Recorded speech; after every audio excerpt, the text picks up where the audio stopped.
Okay, so in the last session we have completed theory part. अगर आपको याद होगा last session में we have seen what is center of mass.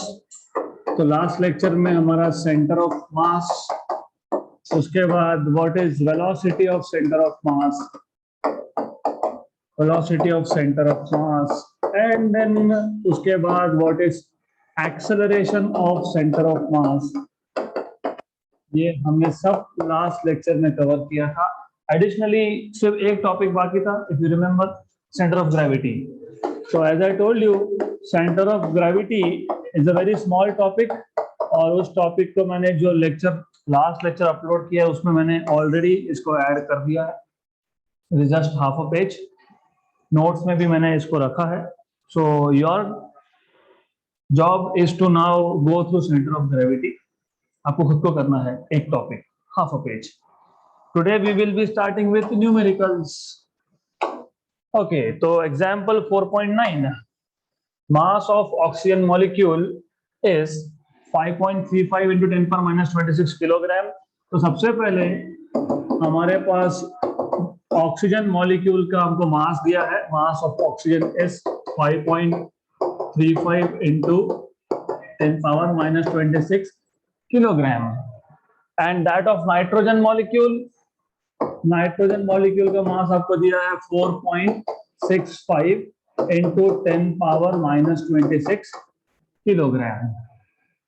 During their Brownian motion, तो first of all you should know what is Brownian motion. Brownian motion को आप random motion भी बोलते हो. What is the meaning of random motion? Example, कभी वो बचपन में खेल खेलते होंगे ना, आंखों पे पट्टी बांध दिया and you don't know where you are going, so there is no sense of direction. तो Brownian motion मतलब वो motion, random motion. तो for example, हमारे पास एक ऑक्सीजन मॉलिक्यूल है, हमारे पास एक नाइट्रोजन मॉलिक्यूल है, and these two molecules are going anywhere. तो कोई फिक्स डायरेक्शन ऑफ मोशन नहीं है, they are just going anywhere. आगे आपको बोला है during their random motion in air, oxygen molecule traveling with a velocity of 400 meter per second collides elastically with a nitrogen molecule traveling with a velocity of 500 meter per second in exactly opposite direction. Very important thing. क्यों important है ये? Because अगर मैं oxygen molecule का motion, this is oxygen molecule, you know what is oxygen molecule? O2, जो आप breathing के लिए यूज, मतलब वही अवेलेबल है तो वही यूज होगा. Okay, so the oxygen that you inhale is O2. Oxygen molecule अगर पॉजिटिव एक्स एक्सिस की तरफ मूव हो रहा है तो उसका initial velocity of oxygen is how much? 400 metre per second. और नाइट्रोजन का जो मॉलिक्यूल है, नाइट्रोजन का molecule it is moving in the opposite direction. opposite मतलब towards negative x. नाइट्रोजन मतलब N2. तो इसका जो आप वेलोसिटी, इनिशियल वेलोसिटी लिखोगे वो आएगा माइनस. तो ये याद रखना, ये अपोजिट वर्ड अगर नहीं देखा, गए सारे कैलकुलेशंस गए.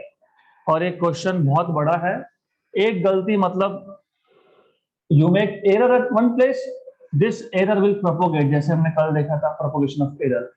okay, आगे आपको बोला है calculate impulse received by each of them.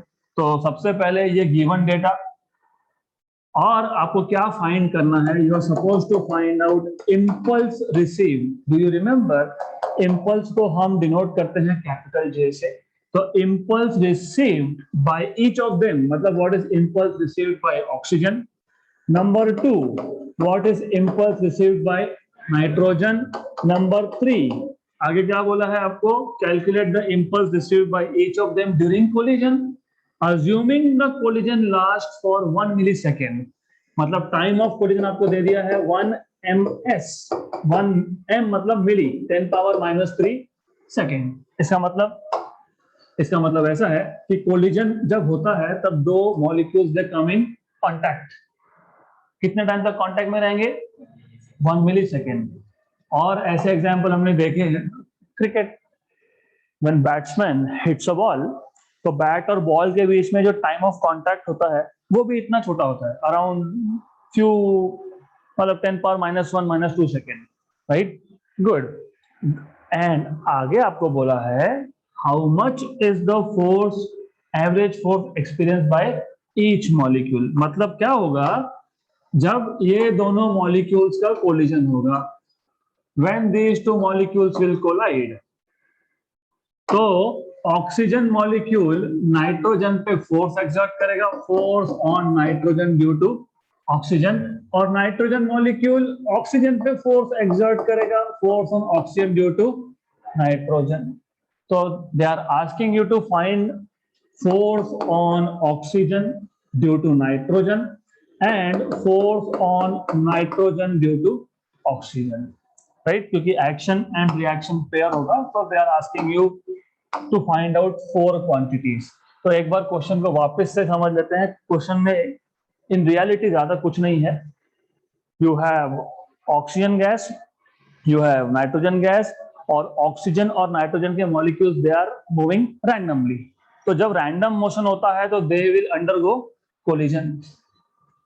And you have been given mass of oxygen molecule, mass of nitrogen molecule, collision के पहले का ऑक्सीजन का स्पीड कितना है 400 मीटर पर सेकेंड, और नाइट्रोजन का कितना है -500। माइनस क्यों? Because it is moving in opposite direction. Good. And you are suppose to find out 4 quantity: impulse experienced received by oxygen, impulse received by nitrogen, force experienced by oxygen and force experienced by nitrogen। तो आपको as you know हमारा question numerical solve करने का एक typical method है। हम पहले given data लिख लेते हैं, then we write down what is to be found out, and then we write down formula. तो सबसे पहले कौन सा फॉर्मूला हमको लगेगा? इफ यू रिमेंबर इम्पल्स, अभी अभी हमने वैकेशन से पहले इम्पल्स को डिफाइन किया था। Do you remember definition of impulse? Force into time या फिर चेंज इन मोमेंटम। तो impulse is nothing but change in momentum. Change in momentum मतलब final momentum minus initial momentum. Number 2, well by the way, जब आप final momentum minus initial momentum की बात करते हो तो आपको यह पता होना चाहिए फाइनल मोमेंटम मतलब mass into final velocity minus mass into initial velocity. Very good. इसका मतलब आपको फाइनल वेलोसिटी भी लगेगा, आपको ऑक्सीजन का और नाइट्रोजन का दोनों का इनिशियल वेलोसिटी पता है, फाइनल फाइंड करना पड़ेगा। अब फाइनल फाइंड करना है तो यहाँ पे एक वर्ड है which is very very important, कहा गया इलास्टिकली। आपको याद है इलास्टिक कोलिजन में आपने फाइनल वेलोसिटी के फॉर्मूला डिराइव किए। Do you remember? हमारे पास दो पार्टिकल्स थे और पहले पार्टिकल का फाइनल वेलोसिटी v1, इसका फॉर्मूला याद रखने का एक ट्रिक बताया था मैंने। यहाँ पे 1 तो यहाँ पे पहले m1 m2, दूसरे टर्म में भी नीचे m1 m2, ऊपर यहाँ पे m1 माइनस m2 और यहाँ पे u1 और यहाँ पे 2m2 u2, right? And final velocity of second molecule कौन सा है? नाइट्रोजन। इसका फाइंड करना है। यहाँ पे 2 पहले तो यहाँ पे भी 2 पहले, m2 प्लस m1 और ऊपर m2 माइनस m1, यहाँ पे 2 तो यहाँ पे भी 2 plus 2m1 sorry 2m1 u1 upon m2 plus m1। Good. Then last, momentum change in momentum मतलब इम्पल्स फाइंड करना है तो चेंज इन मोमेंटम चाहिए तो फाइनल वेलोसिटी चाहिए। फाइनल वेलोसिटी यहां से मिलेगा। और क्या पूछा है? Average force. तो एज यू सेड, अभी अभी आप लोगों ने बताया कि इम्पल्स का और एक डेफिनेशन है, क्या था? Force into time. तो इम्पल्स का अल्टरनेट डेफिनेशन था फोर्स इनटू टाइम, dt मतलब स्मॉल टाइम, तो ये है आपके पास dt। देन यहां से आपको फोर्स का फॉर्मूला मिल जाएगा इम्पल्स अपॉन, तो पहले आप इम्पल्स फाइंड करोगे, डिवाइडेड बाय टाइम करोगे तो मिल जाएगा फोर्स, राइट? गुड। तो एक एक करके इसको सॉल्व करते हैं। तो नंबर 1, सबसे पहले क्या फाइंड करना है? Impulse received by oxygen.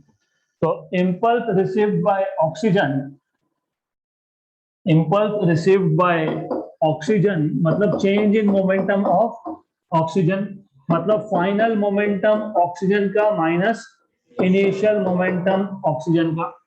और final momentum minus initial momentum मतलब mass of oxygen, final velocity of oxygen minus mass of oxygen, initial velocity of oxygen. Then this is equal to mass of oxygen आपने निकाल लिया common, final velocity of oxygen molecule minus initial of oxygen molecule. अब क्या क्या पता है? Ammo पता है क्या? यस। यूओ पता है? Yes. What you don't know is v. तो सबसे पहले you have to find out final velocity of oxygen, और वो कैसे करते हैं? फॉर्मूला अभी अभी मैंने आपको लिख के दिया वहां पे फॉर्मूला, है ना? यहाँ पे पहले O, तो यहाँ पे पहले O, M1 plus mass of nitrogen ऊपर mass of oxygen minus mass of nitrogen, यहाँ पे 1 तो यहाँ पे भी 1, तो यहाँ पे मैं मतलब बाय द वे पहले मॉलिक्यूल को मैंने ऑक्सीजन बोल दिया, दूसरे को मैं नाइट्रोजन बोल रहा हूँ। इन शॉर्ट मतलब यही फॉर्मूला है, सिर्फ जहां पे 1 दिखता है वहां पे O लिखो, जहां पे 2 दिखता है वहां पे N लिखो। तो यही same formula you are using, जहां जहां 1 है वहां वहां ऑक्सीजन, जहां जहां 2 है वहां वहां nitrogen. Simple. Plus plus plus, क्योंकि एक टर्म नहीं है वहां पे, you have another term also, plus plus क्या था? 2mn nitrogen and UN upon MO plus MN। तो this is equal to mass of oxygen कितना था?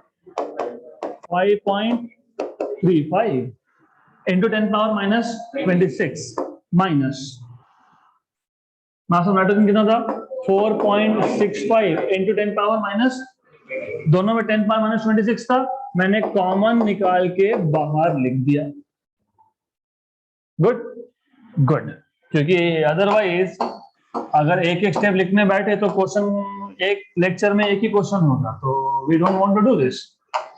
ओके, तो अभी हमने सिर्फ MOMN ये लिखा है न्यूमरेटर का, डिनोमिनेटर में क्या आएगा? सेम सेम, सिर्फ एक डिफरेंस है। क्या डिफरेंस है?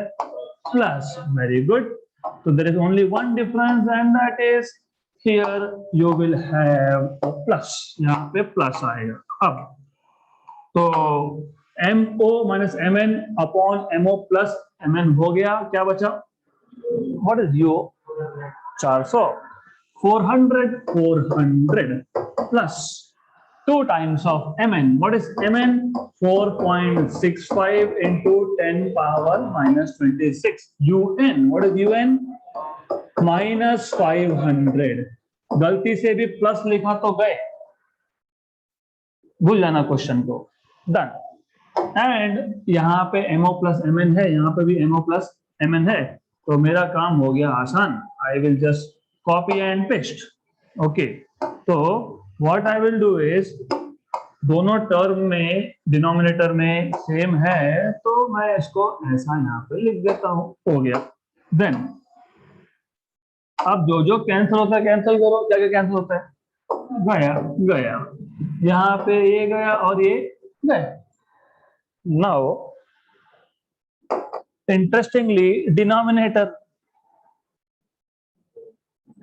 5.35 प्लस 4.65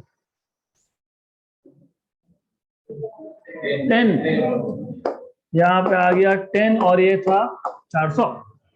5.35 माइनस 4.65 0.7 उसमें से ये एक जीरो गया, 7 4 दा 28, 0.7 into 40 28, तो ये कितना आएगा, ये एक टर्म हुआ, दूसरा बाकी है, प्लस दूसरे में भी नीचे क्या आया 10, ऊपर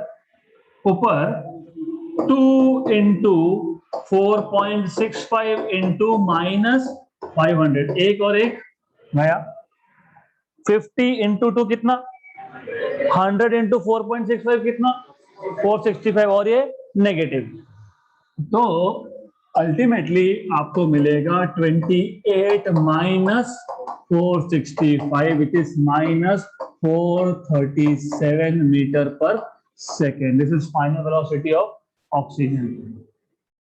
और मैं जैसे आपको बार बार बताता हूं, वैल्यू फाइंड करना is not a big deal, समझना इज मोर इंपॉर्टेंट। क्योंकि क्या हो रहा है, वो ऐसा रहा है कि ऑक्सीजन कोलिजन से पहले पॉजिटिव एक्स में मूव हो रहा था विद वेलोसिटी ऑफ 400, कोलिजन के बाद oxygen is going back in opposite direction. कैसे पता लगा, minus. Okay, so that is why it is important for you to understand with the help of values कि क्या हो रहा है। तो मेरी आपको फाइनल वेलोसिटी ऑफ ऑक्सीजन, आपको फाइंड क्या करना था, impulse. Therefore, impulse received by oxygen is mass of oxygen, final velocity of oxygen minus initial velocity of oxygen. Mass of oxygen was 5.35 into 10 power minus 26, और ये आपके पास है minus, भूलना मत, 437, ये माइनस, और यूओ कितना था 400, तो this is 5.35 into 10 power minus 26 into minus 837।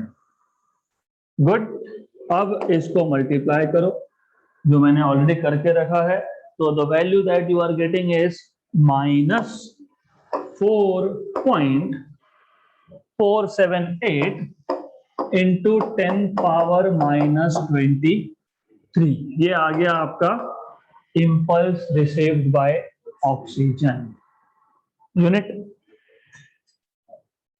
हाँ मीटर। अरे इतने फॉर्मूला लिख के रखे यहाँ पे, wait no one else will say. impulse is force into time, force का यूनिट क्या होता है न्यूटन, टाइम का क्या होता है सेकेंड, तो impulse का क्या आएगा न्यूटन सेकेंड। गुड, राइट, तो ये हो गया impulse received by oxygen। Similarly, बहुत छोटा क्वेश्चन है एज आई टोल्ड यू, तो सिमिलरली आपको अभी 4 में से एक ही सॉल्व हुआ है, 4 थे 4, एक सॉल्व हुआ है। ओके, तो similarly you have to solve for similarly impulse received by nitrogen will be mass of nitrogen, final velocity of nitrogen minus initial velocity of nitrogen। final velocity of nitrogen calculation के बाद जो मैंने करके रखा है यहाँ पे, that turns out to be 463 metre per second with positive sign, 463 metre per second. कैसे, ये जो फॉर्मूला है, this formula will give you velocity of nitrogen, right? और वो पॉजिटिव आ रहा है, पहले क्या था नेगेटिव, इसका मतलब क्या है, कोलिजन के बाद nitrogen will go towards positive x axis.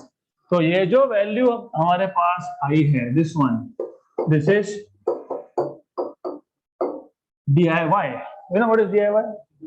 Do it yourself, खुद को करना है। ये फॉर्मूला उठाओ, यहाँ पे 2 की जगह पे n लिखो, 1 की जगह पे O लिखो, वैल्यू सब्स्टिट्यूट करो और सॉल्व करो।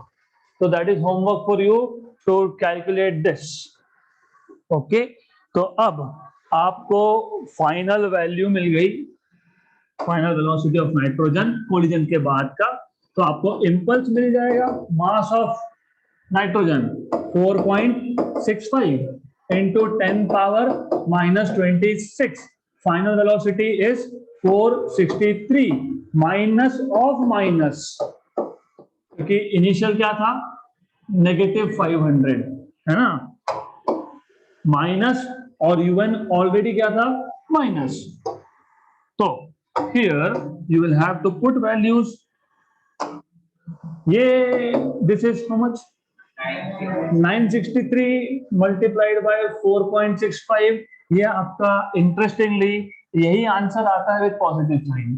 तो ये आपको मिलेगा 4.478 इंटू 10⁻⁻23 न्यूटन सेकेंड.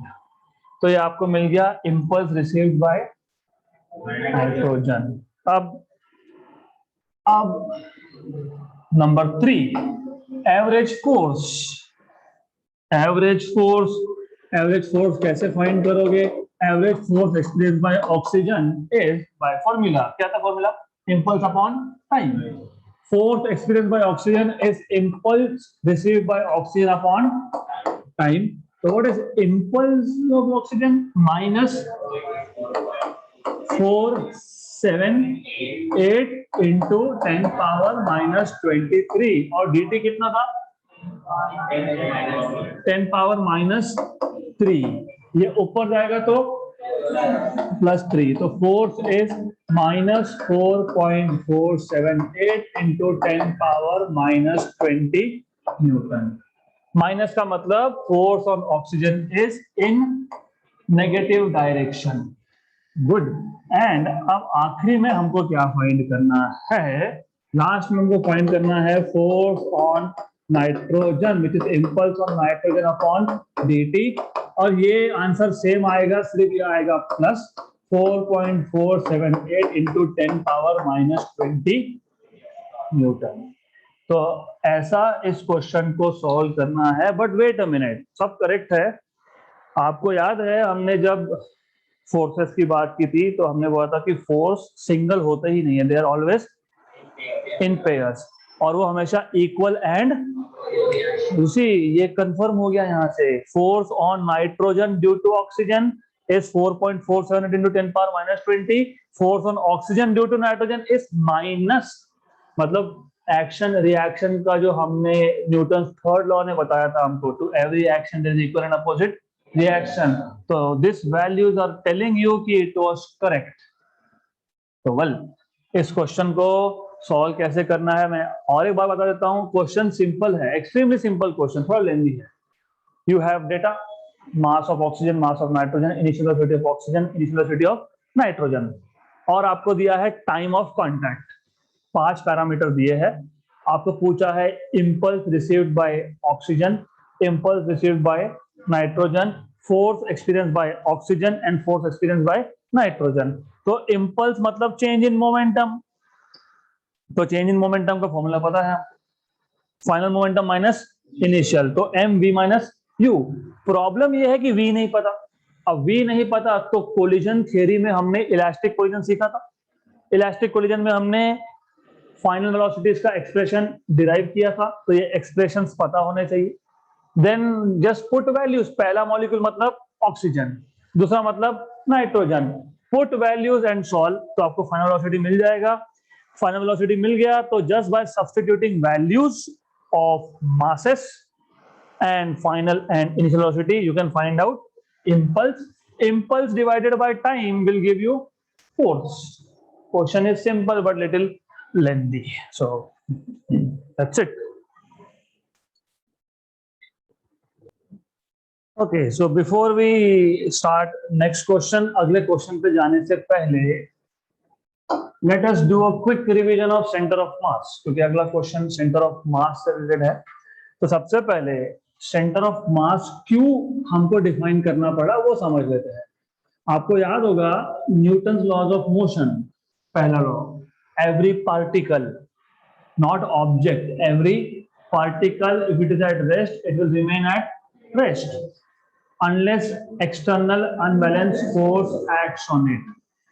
मतलब एक पार्टिकल है वो जहां है वहीं रहेगा, मूव नहीं होगा कब तक, जब तक एक्सटर्नल अनबैलेंस्ड फोर्स एक्ट नहीं होता तब तक. न्यूटन सेकेंड लॉ, अगर इस ऑब्जेक्ट पे एक एक्सटर्नल अनबैलेंस्ड फोर्स एक्ट हुआ तो force is mass into acceleration. Right. इसका मतलब ये है कि Newton's laws of motion they are strictly applicable to point masses. सारा का सारा मास एक पॉइंट में होना चाहिए। लेकिन हम क्या करते हैं, हम किसी भी ऑब्जेक्ट में न्यूटन लॉज ऑफ मोशन लगाते हैं। हम एक फुटबॉल लेते हैं, उसको किक मारते हैं and we start applying Newton's laws of motion. नहीं चलेगा। क्यों नहीं चलेगा? क्योंकि Newton laws of motion strictly point masses के लिए ही होता है। सारा का सारा मास कहीं कहाँ होना चाहिए? एक पॉइंट में, राइट। तो ये प्रॉब्लम को ओवरकम करने के लिए, क्योंकि हमको तो न्यूटन लॉज ऑफ मोशन कहाँ पे भी अप्लाई करना है। हमको कार पे अप्लाई करना है, हमको क्रिकेट के बॉल पे करना है, हमको फुटबॉल पे करना है। We want to apply it on any object. तो इसके लिए हम सेंटर ऑफ मास का कॉन्सेप्ट इंट्रोड्यूस करते हैं। According to centre of mass, center of mass is defined as basically it is a point। ये एक ऐसा पॉइंट है जिस पॉइंट में इस बॉडी का पूरा मास कॉन्सेंट्रेटेड है, ऐसा आप इमेजिन करते हो। तो centre of mass is a point at which whole mass of the body is suppose to be concentrated. फिर जब मैं बोलूंगा कि फुटबॉल को मैंने किक मारा मतलब मैंने फोर्स लगाया, तो फोर्स कौन से पॉइंट पे एक्ट हो रहा है? सेंटर ऑफ मास पे। एक्सेलरेशन किसका मेजर कर रहे हैं हम लोग? सेंटर ऑफ मास का। नंबर 1। अब अगर हमारे पास एक ऑब्जेक्ट है जैसे कि एक बॉल, इस बॉल का सेंटर ऑफ मास एग्जैक्टली इसके ज्योमेट्रिकल सेंटर पे होता है। ज्योमेट्रिकल सेंटर पता है आपको, राइट? ज्योमेट्रिकल सेंटर मतलब क्या पता है ना? तो क्या, what is geometrical centre? Geometrical center is a point from which, I mean, इस पॉइंट से सारे हर एक डायरेक्शन में इक्वल मास डिस्ट्रीब्यूशन है यहां से, राइट। तो एनीवेज डिटेल्स में हम नहीं जाएंगे, ये ज्योमेट्रिकल सेंटर है, will not go into detail of it. अब अगर आपके पास एक डिस्क है या एक सर्कल है या एक स्फीयर है, तो उसका सेंटर ऑफ मास और उसका ज्योमेट्रिकल सेंटर सेम पॉइंट होता है, राइट। लेकिन अगर मेरे पास एक नहीं दो है, मेरे पास दो बॉल्स है, अब क्वेश्चन आया कि फिर पहले बॉल का सेंटर ऑफ मास उसके सेंटर पे, दूसरे बॉल का सेंटर ऑफ मास दूसरे के सेंटर पे, लेकिन पूरे सिस्टम का सेंटर ऑफ मास कहाँ पे? तो पूरे सिस्टम का centre of mass, the centre of mass of the system lies on a line and this line should pass through centres of both the particle, both the spheres. इस line पे centre of मास होगा। एक ही object हो तो उसके centre पे centre of मास, दो balls होंगे तो इस लाइन पे। अब इस लाइन पे कहां पे? इस लाइन पे अगर दोनों बॉल सेम साइज के हो, सेम मास के हो, तो सेंटर पे। अगर ऐसा हो गया, एक बॉल छोटा है एक बड़ा है, तो centre of mass is always nearer to the bigger ball, right. Good. अब अगर आपको इतना पता है तो there are few more important things. जैसे मेरे पास एक ऑब्जेक्ट है, मेरे पास दूसरा ऑब्जेक्ट है। मैंने आपको बताया था सेंटर ऑफ मास अगर आपको फाइंड करना है, हमको पता है ऑलरेडी सेंटर ऑफ मास कहां पे होगा, ऑन दिस लाइन। लेकिन अगर आपको सेंटर ऑफ मास फाइंड करना है तो सबसे पहले हमको एक कोऑर्डिनेट सिस्टम चाहिए। क्यों कोऑर्डिनेट सिस्टम चाहिए? अरे आप जब सेंटर ऑफ मास की बात करते हो मतलब आप एक पॉइंट की लोकेशन की बात कर रहे हो। रियल लाइफ में आ जाओ, छोड़ दो फिजिक्स को, बाद में देखेंगे। इफ आई आस्क यू कि वो चेयर कहां पे रखा है, what is the location of chair? What is the location of chair? Resting on the floor. Good, but is it at the same distance as compared to you, compared to me, compared to this girl, compared to someone sitting? मैंने अगर आपको पूछा कि ये एक point है P, यहाँ पे एक पॉइंट ले लेता हूं मैं, let us take a point. एक पॉइंट है इस बोर्ड पे P, इसका लोकेशन बताओ, क्या बोलोगे? बोर्ड पे है, दिख रहा है बोर्ड पे है। लोकेशन कैसे निकालते हो? लोकेशन के लिए आप क्या बोलते हो? एक काम करते हैं, हम ऐसा बोलते हैं कि एक कोऑर्डिनेट सिस्टम ले लेते हैं। फिर हम बोलते हैं ओके यहां से यहां तक x डिस्टेंस है x, देन ये x डिस्टेंस हो गया, देन यहां से यहां तक का डिस्टेंस है y, x कॉमा y। तो सबसे पहला काम आप एक कोऑर्डिनेट सिस्टम मतलब एक ओरिजिन लेते हो, तो याद रखना ये काम में आएगा। तो step number 1 centre of mass find करने का स्टेप नंबर 1 क्या है, ओरिजिन डिसाइड करो। और इंटरेस्टिंगली ओरिजिन हमारे हाथ में, हम जहां चाहे वहां, मेरे को यहां से नहीं मेजर करना, मेरे को यहां से मेजर करना है, चलेगा। I want to measure it from here, मैं ओरिजिन एक ऑब्जेक्ट के ऊपर रख दूंगा, मैं दूसरे के ऊपर रख दूंगा, कहीं भी रख सकते हैं, कोई प्रॉब्लम नहीं है। देन अगर आपको सेंटर ऑफ मास के फॉर्मूला याद है तो ओरिजिन से पहले ऑब्जेक्ट का, ओरिजिन से पहले ऑब्जेक्ट तक एक वेक्टर ड्रॉ करो, इसको आप बोलते हो पोजीशन वेक्टर r1 बार। किसका, पहले पार्टिकल का जिसका मास क्या था m1, और इसका मास है m2, इसका पोजीशन वेक्टर फ्रॉम ओरिजिन, इसको आप बोलते हो r2 बार। और आपको पता है कि इन दोनों का सेंटर ऑफ मास कहां होगा, at the on this line somewhere, okay. तो ये सेंटर ऑफ मास है, सेंटर ऑफ मास है, सेंटर ऑफ मास का position vector is this capital R bar. और हमने just before vacations centre of mass का पोजीशन वेक्टर हमने डिफाइन किया था, m1 r1 bar plus m2 r2 bar upon m1 plus m2। हमने ये भी बोला था कि जरूरी नहीं है हर बार ये वेक्टर वेक्टर क्या लगा के रखा है, आई डोंट नीड वेक्टर। तो यू कैन ऑल्सो से ये जो पहला पार्टिकल है इसका लोकेशन क्या, x1 कॉमा y1, दूसरे का एड्रेस क्या, x2 कॉमा, कोऑर्डिनेट मतलब एड्रेस ही होता है बेसिकली, लोकेशन, राइट। तो इंस्टेड ऑफ वेक्टर आप एक्स वाई के टर्म में बात कर सकते हो, सेंटर ऑफ मास का x कोऑर्डिनेट मतलब x सेंटर ऑफ मास और y मतलब y सेंटर ऑफ मास। अगर आपको याद होगा तो x सेंटर ऑफ मास आपने डिफाइन किया था m1 x1 plus m2 x2 upon m1 plus m2, और y सेंटर ऑफ मास आपने डिफाइन किया था m1 y1 plus m2 y2 upon m1 plus m2। दो की जगह अगर तीन पार्टिकल होंगे तो m3 x3 upon m1 plus m2 plus m3। चार होंगे तो m1 x1 plus m2 x2 plus m3 x3 plus m4 x4 upon m1 plus m2 plus m3 plus m4। इतना पता है तो you are ready to solve next question if you know this much. अब अगले question में what they are telling you is, in this question, just a minute, yes, तो यहां पे आपको बोला है a letter E, as you can see ये E letter है, is prepared from uniform cardboard. What is uniform? What do you mean by not same dimension? Density is same. जैसे मेरे पास ये एक कार्डबोर्ड है, मान लो एक कार्डबोर्ड है, इट इज पेपर। अब ऐसा है क्या यहाँ पे मास ज्यादा है यहाँ पे कम है, नहीं, मतलब डेंसिटी इज सेम एवरीवेयर, उसको आप बोलते हो यूनिफॉर्म। इसका मतलब ये मेरे पास ये जो कार्डबोर्ड है, अगर इसके मैं 20 इक्वल पार्ट्स करता हूं तो हर एक पार्ट का मास क्या होगा, सेम। Very good, done. तो आपने जो ये ई लेटर बनाया है किससे बनाया है, यूनिफॉर्म कार्डबोर्ड से।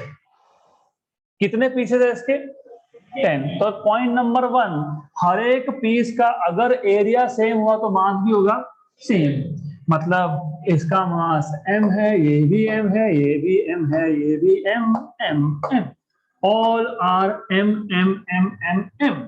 तो अभी पता है तो मैं लिख नहीं रहा हूं, यू नो दिस, गुड। अब आगे आगे आपको बोला है लोकेट इट्स सेंटर ऑफ मास। तो ये जो ई स्ट्रक्चर बनाया है आपने किससे, यूनिफॉर्म कार्डबोर्ड से। ये जितने भी पार्ट्स, इसमें 10 पार्ट है, सबके सबका डायमेंशंस क्या है, सेम, शेप क्या है, सेम, मतलब 10 के 10 ये स्क्वायर है, और इसका आपको सेंटर ऑफ मास लोकेट करना है। ये तो इजी था, m1x1 plus m2x2 upon m1 plus m2 खत्म। अभी करो इसका सेंटर ऑफ मास फाइंड। वैसे ये भी इजी है, सिर्फ यहाँ पे 10 पार्ट्स है, तो m1x1 प्लस m2x2 10 तक। Wait wait wait wait wait 10 parts है, तो इंटीग्रेशन यूज नहीं होगा, first of all summation use होगा, क्योंकि काउंटेबल नंबर में हमेशा समेशन होता है। दूसरा हमको नहीं करना समेशन, क्यों? क्योंकि 10 m1x1 plus m2x2 plus m3x3 करते बैठेंगे हम, तो नहीं करेंगे, बिकॉज वी आर ह्यूमंस और हम स्मार्ट है, थोड़ा स्मार्टनेस दिखाते हैं यहाँ पे। नंबर 1, सबसे पहले मैंने क्या बोला, सेंटर ऑफ मास लोकेट करना। सबसे पहला क्या करना है, ओरिजिन। अब ओरिजिन डिसाइड करना अपने ऊपर, जहां चाहो वहां रख सकते हो। मैं एक काम करता हूं, मैं ये 5 नंबर का जो है इसको मैं ओरिजिन मान देता हूं। क्यों, समझेगा थोड़ी देर में। तो नंबर 1, सबसे पहले let us fix origin at part 5। Total 10 parts है, पार्ट नंबर 5 पे ओरिजिन फिक्स कर दिया। जैसे ही आपने ओरिजिन फिक्स किया, वहां पे पहले x और y एक्सिस दिखाओ। तो you have x here, you have y here, correct. अब सेंटर ऑफ मास फाइंड करने के लिए जितने भी पार्टिकल्स हो, यहां पे 2 है, यहां पे 10 है, सबका क्या पता होना चाहिए, x y, right. X y कैसे फाइंड करेंगे, कर लेंगे। ये ओरिजिन मतलब ये है 0,0। ऊपर से डायग्राम में कुछ इंफॉर्मेशन है, आपको ये बोला है 3 सेंटीमीटर और ये है 5, और सबके सब क्या है, स्क्वायर। अगर ये टोटल 3 सेंटीमीटर है, मतलब यहां से यहां तक 1, यहां से यहां तक 1, और वापस से 1। गुड, सारे के सारे स्क्वायर सेम साइज के हैं, यस। तो अगर स्क्वायर का साइड 1 सेंटीमीटर है, तो ऐसे 2 सेम स्क्वायर मैंने साइड बाय साइड रख दिए, तो सेंटर टू सेंटर भी 1 होता है। अगर आपके पास 2 स्क्वायर है सेम साइज के, उसको आपने दोनों को एक के बाद एक रख दिया एडजेसेंट, तो सेंटर ऑफ फर्स्ट से सेंटर ऑफ सेकंड तक का डिस्टेंस भी होता है 1। गुड, इसका मतलब अब ऐसा करता हूं, थोड़ा सा और इसको सिंप्लीफाई करता हूं। मैं एक काम करता हूं, एक स्ट्रेट लाइन ही पास कर लेता हूं यहां से।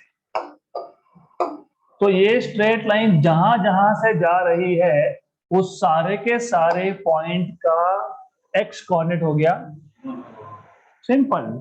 तो ये आ गया आपका 1, ये भी आ गया 1, ये भी आ गया 1। अभी y कोऑर्डिनेट देखते हैं, करेंगे y कोऑर्डिनेट का काम बाद में।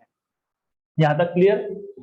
अब ये 5 है, यहां पे भी 1 2 3 4 और 5 है, और इसका मतलब सारे के सारे स्क्वायर, यू शुड नो, इसके सेंटर से इसके सेंटर तक कितना होगा, 1। यहां से यहां कितना होगा, 1। Excellent, good. तो टोटल ये कितना हो गया, 2। यहां से यहां तक 1 और यहां से यहां तक 1, तो टोटल कितना, 2। Very good, very good. तो ये अगर मैं यहां पे एक लाइन ड्रॉ करता हूं, ये सारे के सारे पॉइंट का y कोऑर्डिनेट क्या होगा, 2। यहां पे था 1। सिमिलरली ओरिजिन से नीचे ये -1 और एक -1, -2। Very good. इसका मतलब ये तीनों पॉइंट में से जो भी लाइन पास होगी, उन सबके लिए y कोऑर्डिनेट क्या आएगा, -2।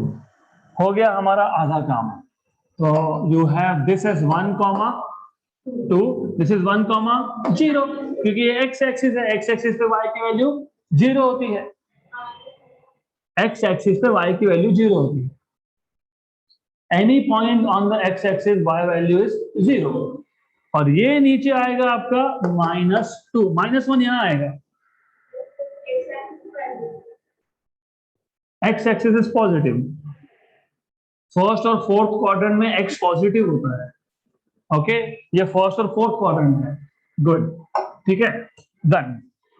अब इतना सब मेहनत क्यों किया? क्योंकि हमको क्या चाहिए? सेंटर ऑफ मास।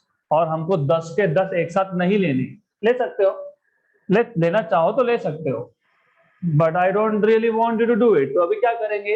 अब ऐसा करेंगे, पैच वाइज, पैच मतलब सेक्शंस कर लेंगे, और सेक्शंस हम हमारे हिसाब से करेंगे। तो एक काम करते हैं, पहला सेक्शन ये 1 2 3, इसको सेक्शन नंबर 1 बोल देते हैं। 1 2 3 ये आ गया आपका सेक्शन नंबर 1।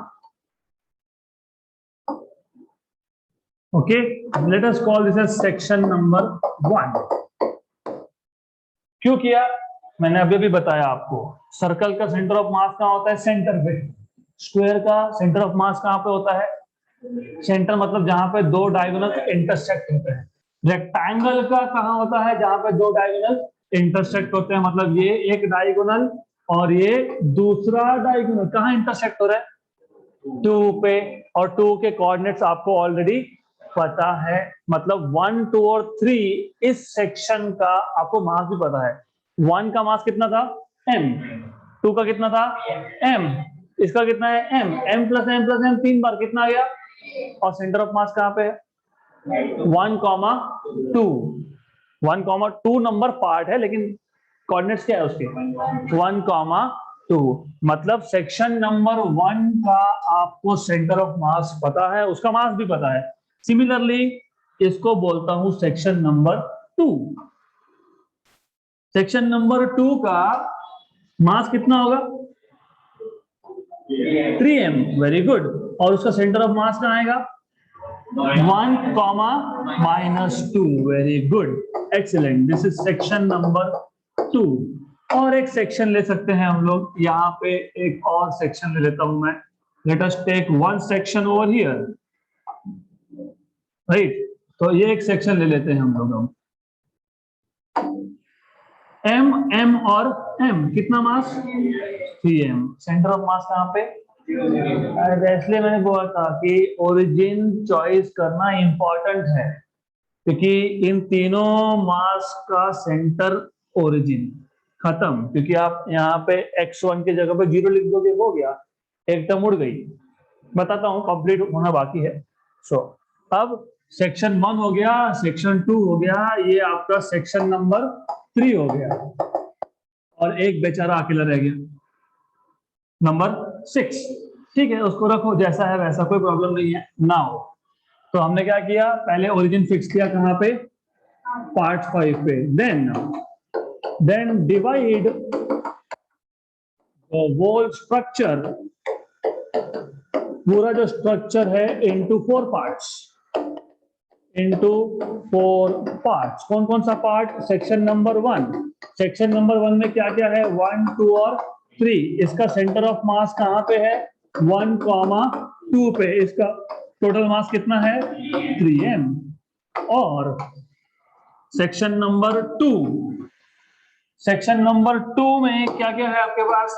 8 9 10। 8 9 10 है ना? अरे 8 9 10 सेक्शन नंबर 2 में है। 8 9 10 इसका सेंटर ऑफ मास कहाँ है? 1,-2। मास कितना है? 3m। Section number 3, section number 3 में क्या क्या है आपके पास? 4 5 7। 4 5 और 7 इसका centre of mass, very good, 0,0। और इसका मास 3m। Very good, 3m। चौथा पार्ट रह गया, सेक्शन नंबर 4, उसमें सिर्फ क्या है? 6।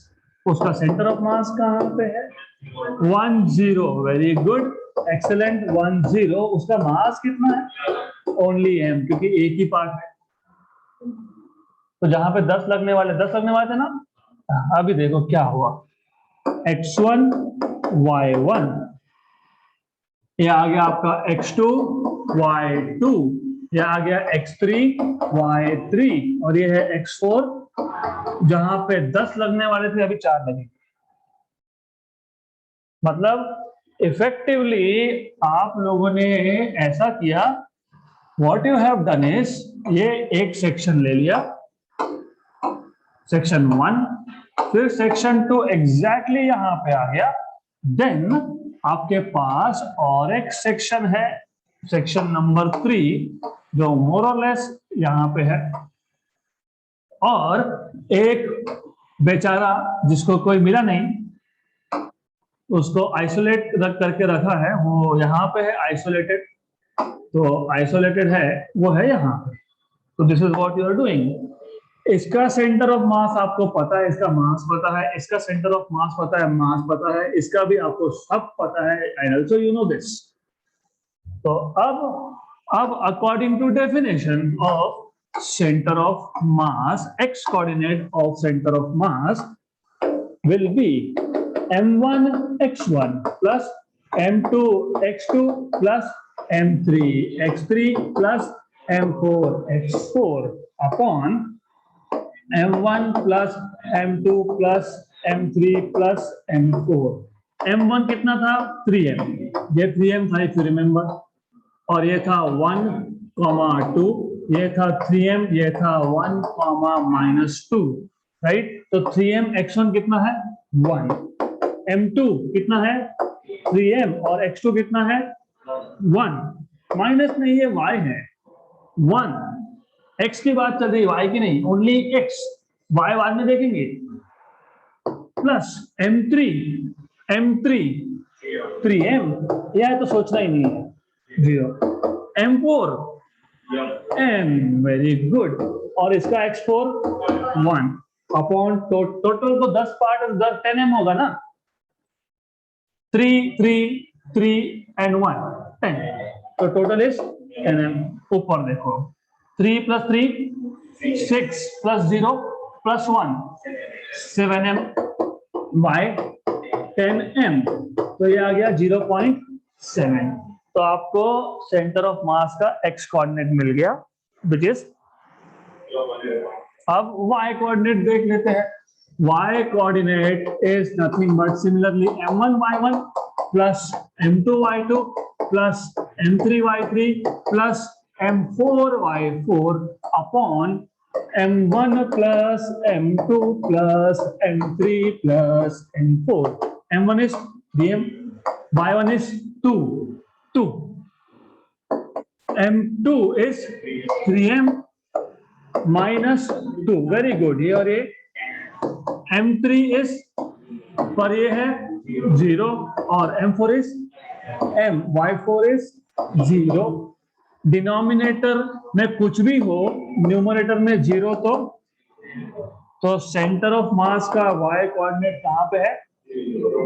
मतलब पूरे सिस्टम का centre of mass, you know where it is, यहाँ on X axis, very good. यहां से यहां तक ये 0 था, ये 1 था, 0.7, 0, मतलब आपका पूरे सिस्टम का सेंटर ऑफ मास आ गया somewhere over here, which is centre of mass, which is 0.7, 0। So this is how you find out center of mass of such easy system, right? So that's it for today.